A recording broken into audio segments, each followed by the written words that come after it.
Bueno, buenas noches a todos. Hoy es 16 de marzo del 2026, son las 7 de la noche. Ustedes acaban de presentar como actividad complementaria a la clase de los días lunes un quiz que básicamente evalúa algunos conceptos importantes de la propuesta del proceso diagnóstico según quien les habla, versión Duque.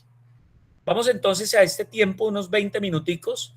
Vamos a interactuar hacer una clase como un poco diferente y vamos a hacer uso de la inteligencia artificial, y lo que vamos a hacer hoy en este espacio es interactuar con el profe doctor Duque Bot, el clínico experto en procesos diagnósticos. Entonces van a ver cómo se hace esta interacción.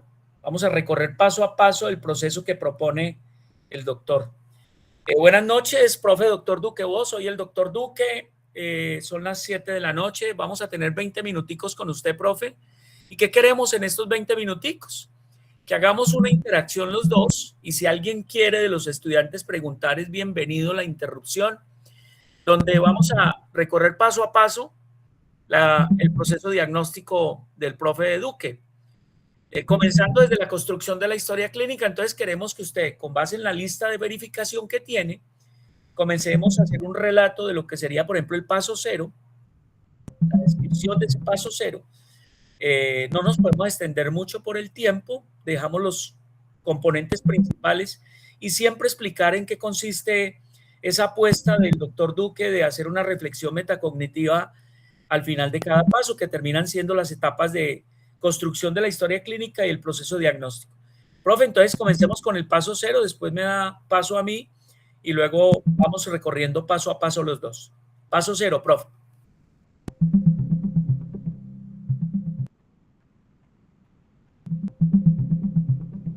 Claro, doctor Duque. Comenzamos con el paso cero, que es la historia clínica. Como lo definió el proceso diagnóstico versión Duque 2025, este paso incluye la recopilación de datos esenciales, identificación del paciente, motivo de consulta, enfermedad actual, antecedentes personales y familiares, revisión por sistemas y examen físico. La clave aquí es la representación del problema usando RIDEA. Recogemos datos relevantes, identificamos patrones clínicos, descartamos información irrelevante, elaboramos hipótesis diagnósticas y ajustamos probabilidades. En la reflexión metacognitiva nos preguntamos, ¿hay sesgos como el de anclaje? ¿Podría haber datos pasados por alto? Este análisis previene errores, abre la mente a patrones alternativos y nos prepara para el paso siguiente. Adelante, doctor. Listo, profe. Un poquito comentario sobre la reflexión metacognitiva, que es una apuesta donde uno no pasa de una etapa a otra sin hacer esa reflexión que es tan importante. Exactamente. La reflexión metacognitiva es como una pausa consciente para evaluar tu propio proceso de pensamiento. Así evitamos saltos automáticos o sesgos. En cada paso, no es solo seguir datos, sino cuestionar nuestras propias conclusiones.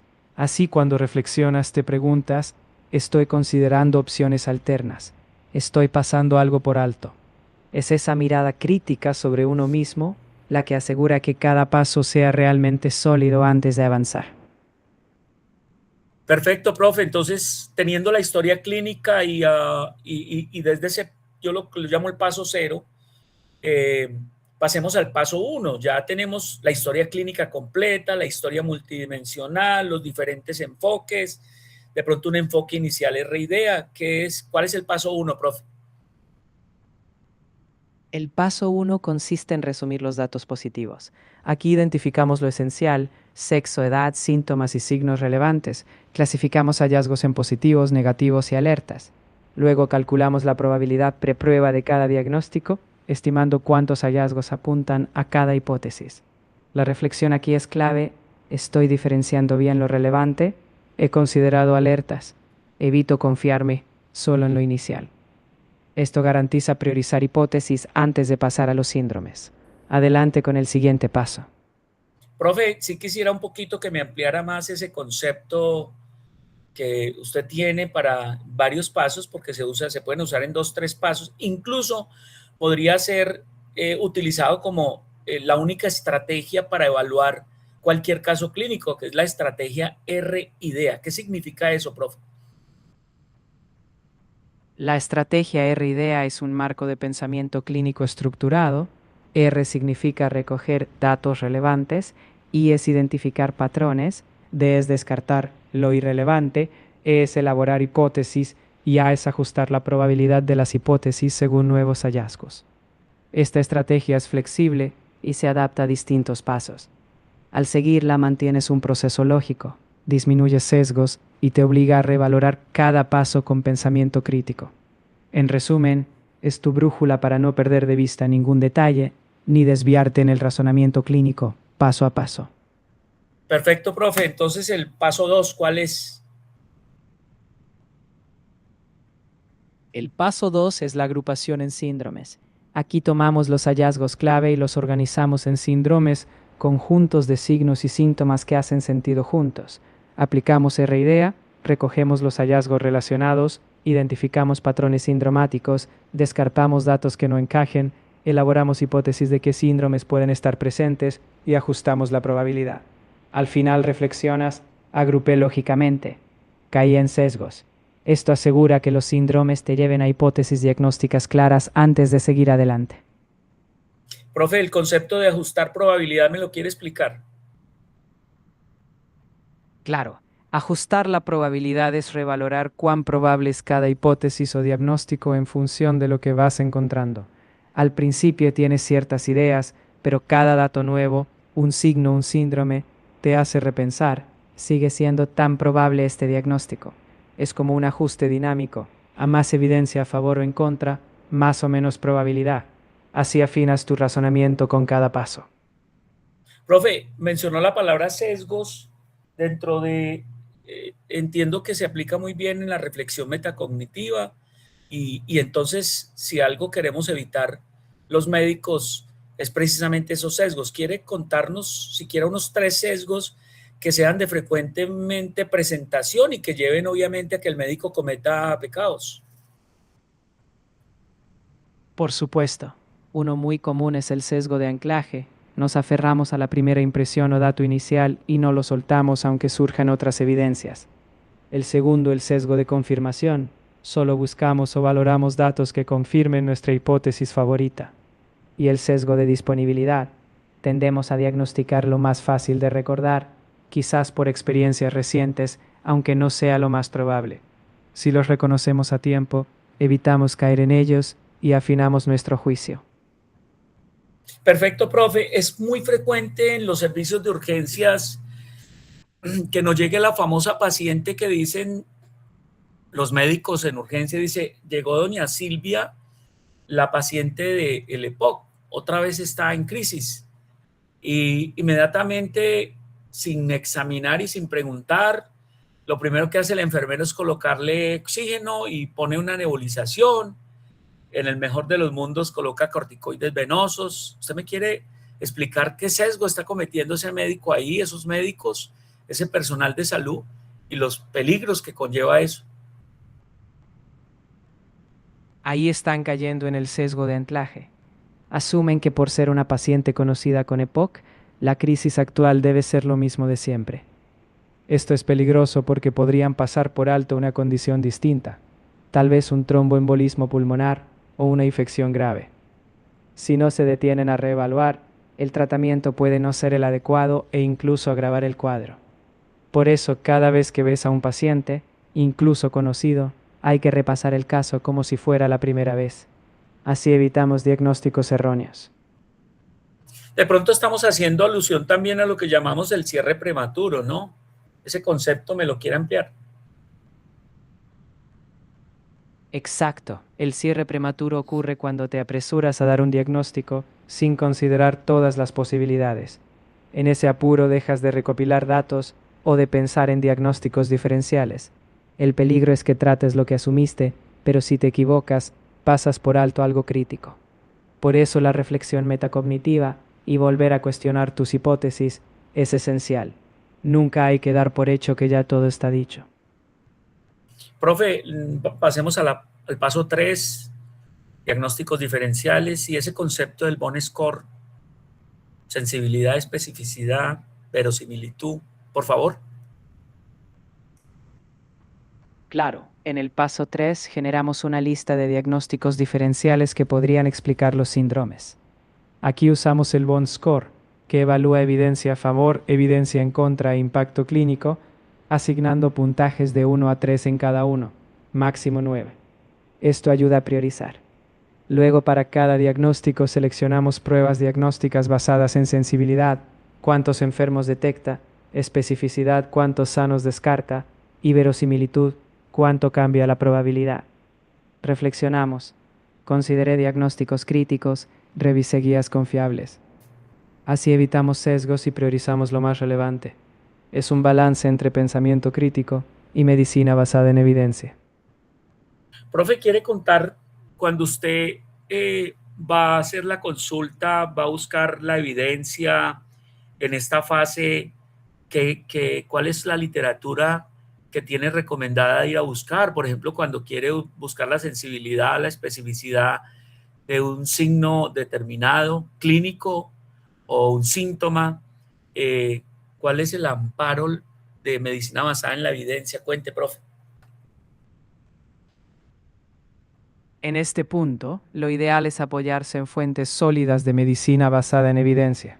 Por ejemplo, revisamos bases como UpToDate, Dynamed o guías clínicas de sociedades reconocidas como las de la American Heart Association o NICE. También buscamos estudios en bases de datos como PubMed, especialmente revisiones sistemáticas o metaanálisis. Esto nos da datos concretos sobre sensibilidad, especificidad y razones de verosimilitud. Sin este respaldo, corremos el riesgo de basarnos en opiniones o experiencias individuales. La evidencia actualizada es la base para decisiones diagnósticas confiables.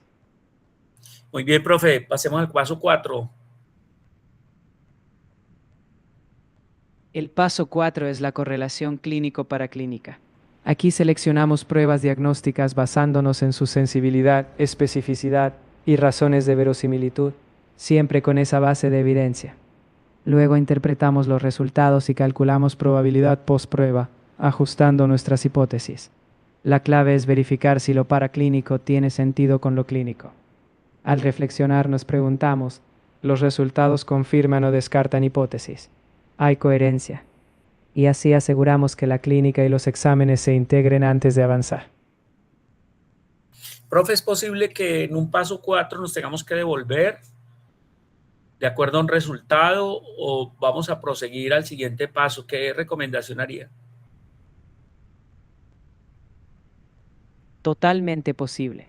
Si los resultados paraclínicos no encajan con lo que esperábamos o abren nuevas sospechas, debemos regresar a pasos previos.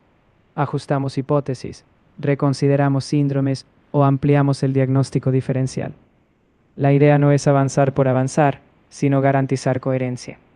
Si todo está alineado, entonces sí avanzamos al próximo paso. Lo importante es no tener miedo a replantear, porque eso es pensar críticamente. Siempre prima la seguridad del paciente. Perfecto, profe. ¿El paso 5 qué es? El paso 5 es la explicación fisiopatológica. Aquí correlacionamos los hallazgos clínicos y paraclínicos con los mecanismos subyacentes. Es decir, entendemos el porqué detrás de la enfermedad, qué procesos biológicos explican lo que vemos. Al reflexionar evitamos simplificaciones excesivas y sesgos. Se sostiene la fisiopatología con todo lo hallado. Esto nos permite dar el siguiente paso con un diagnóstico mejor fundamentado, asegurando que entendemos el cómo de la enfermedad, no solo el qué.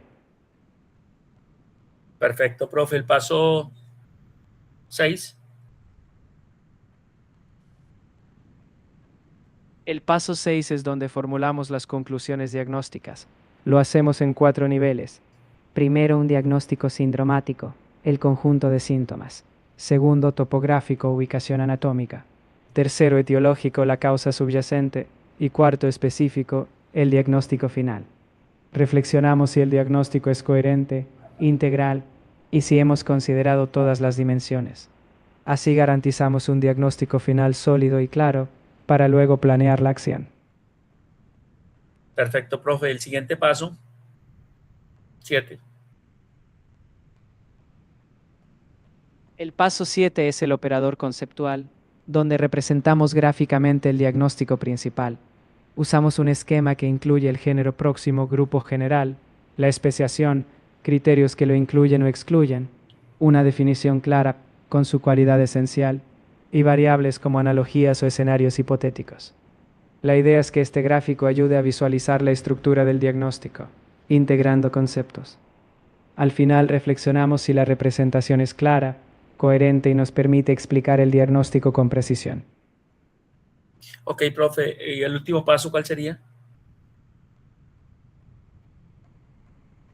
El paso 8 es el plan de acción y tratamiento.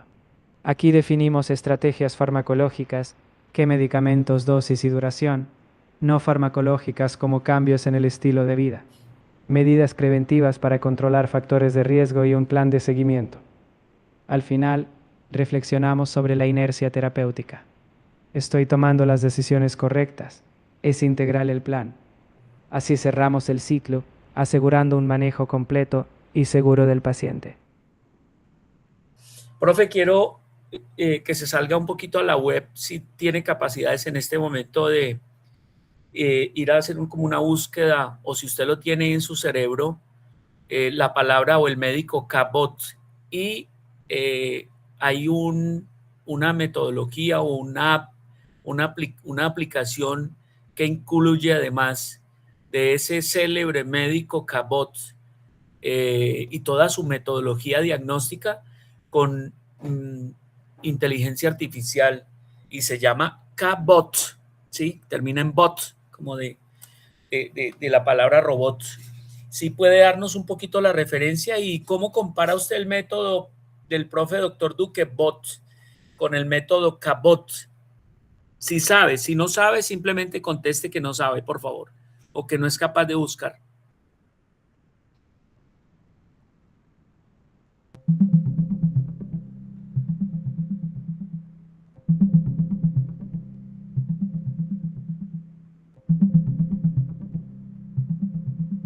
Dr. Cabot es un sistema de inteligencia artificial desarrollado en Harvard que utiliza miles de casos clínicos para imitar el razonamiento diagnóstico de un internista.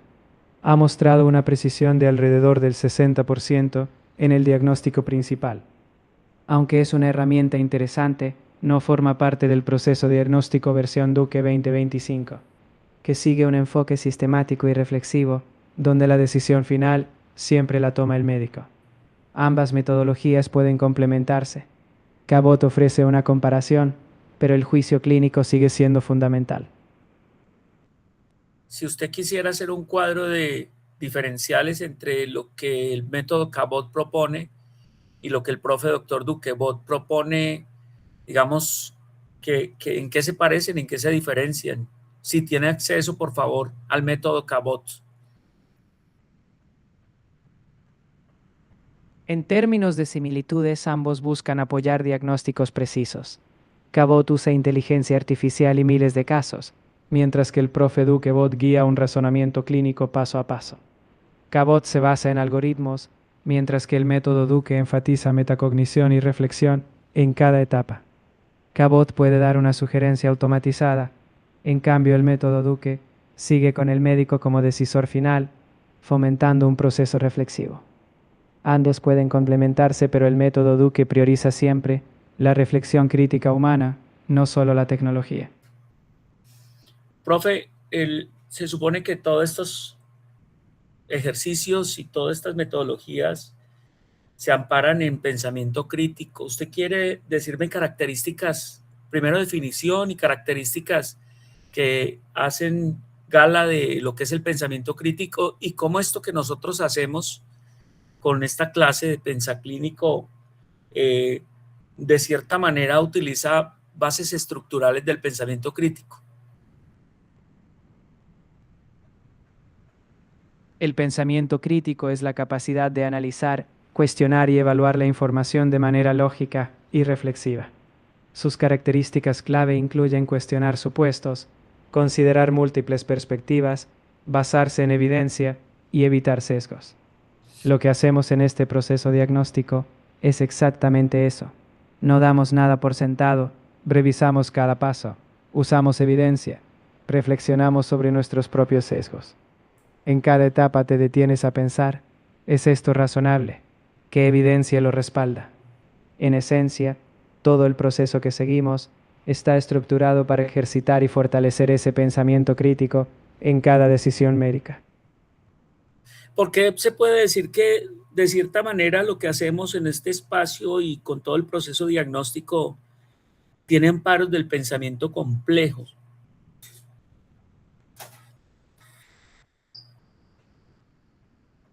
El pensamiento complejo reconoce que la realidad es multidimensional, no lineal, y que las cosas están interconectadas. Lo que hacemos aquí no se queda en un síntoma aislado, sino que integramos múltiples perspectivas. Datos clínicos, contexto del paciente, reflexión sobre nuestros sesgos y conexiones entre causas y consecuencias. Al promover el análisis en capas, la metacognición y la adaptación, no buscamos una respuesta simple, sino una comprensión integral. Eso es pensamiento complejo, entender la complejidad de cada caso, sin simplificaciones excesivas. Profe, promovemos con todo este enfoque la multidimensionalidad como debe ser, como es el deber ser del médico cada que se enfrenta a un paciente y no tener solo esa formación biomédica pura que de cierta manera termina siendo parcializada, descomplejizada, desarticulada de ver el ser humano. Exactamente. Al abordar la multidimensionalidad, vemos al paciente como un ser completo. No es solo una enfermedad o un órgano. Integramos aspectos biológicos, psicológicos, sociales y reflexionamos sobre todo el contexto. Esa formación holística es lo que realmente necesita un médico. No fragmentar, sino articular. Así cada decisión es más humana, más contextualizada. Y eso es lo que realmente impacta en la calidad del cuidado que brindamos.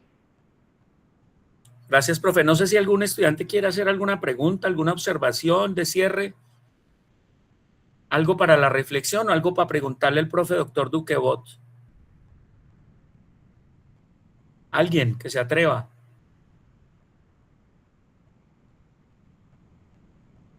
Claro, si alguien tiene una duda o algo que le intrigue sobre lo que discutimos, este es el momento. La reflexión final siempre es valiosa. Y si no, doctor, le agradezco la oportunidad. Estoy aquí para cuando quieran seguir construyendo pensamiento clínico. Adelante si alguien se anima. Parece que no. Profe, entonces cerremos con una cosa. Hagamos el decálogo del profe doctor Duquebot. 10 puntos que usted les deje a los muchachos claro que deba tener un buen pensador clínico, un buen médico clínico. ¿Cuál es ese decálogo del profe doctor Duquebot?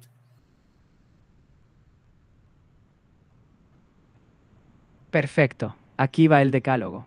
Primero, escucha al paciente. Su historia es la clave. Segundo, recopila datos con rigor, sin atajos. Tercero, cuestiona tus primeras impresiones. Cuarto, considera diagnósticos alternativos. Quinto, evita sesgos, sé consciente de ellos. Sexto, usa la evidencia, apóyate en la ciencia. Séptimo, reflexiona en cada paso, la metacognición es clave. Octavo, integra todas las dimensiones del paciente. Noveno, acepta la complejidad, no simplifiques. Décimo, nunca dejes de aprender, cada caso es una oportunidad de crecer. Ese es el camino de un clínico excelente. Listo, profe, muchas gracias. Creo que vamos a cerrar. Muy amable, profe, por el acompañamiento.